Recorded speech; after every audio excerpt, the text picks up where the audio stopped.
Fryma e Re Demokratike zyrtarizon qëndrimin e saj për sa i përket ofertës së Partisë Socialiste për koalicion parazgjedhor. Aleksandr Bibera, i cili është pjesë e grupit nismetar të kësaj force politike, hedh poshtë çdo mundësi për një koalicion të mundshëm me Partinë Socialiste, por edhe me Partinë Demokratike. Bibera i thotë se aleanca e vetme për zgjedhjet e ardhshme do të jetë me qytetarët shqiptar. Nuk bëjmë koalicion as me kupolën e kalbut të Partisë Demokratike, as të Partisë Socialiste, as me Lëvizjen Socialiste për Interim. Natyrisht është shpejt për të folur për koalicione, sepse akoma nuk kemi zgjidhur forumet, pra do zgjidhen forumet dhe do diskutohet për koalicione.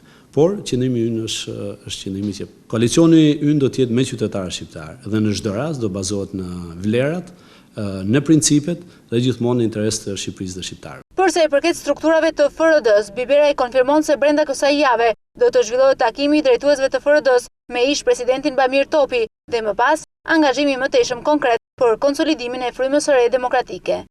Besoj që takimi do bëhet brenda javës dhe siç e ka shprehur edhe zoti Topi në prononcimet mediatike, do të diskutohen modalitetet, besoj, të angazhimit të zotit Topi në frymën e Re Demokratike. Patjetër që do të jetë pjesë e frymës së Re Demokratike. Për sa i përket një rotacioni politik në 2013 të artikuluar së fundi nga ish presidenti Topi, Bibera i thotë se ka ardhur koha për një hap të tillë, por jo ndërmjet krerëve të PD-s e PS-s. Ai thotë se FRD do të jetë forcë e parë në zgjedhjet e ardhshme.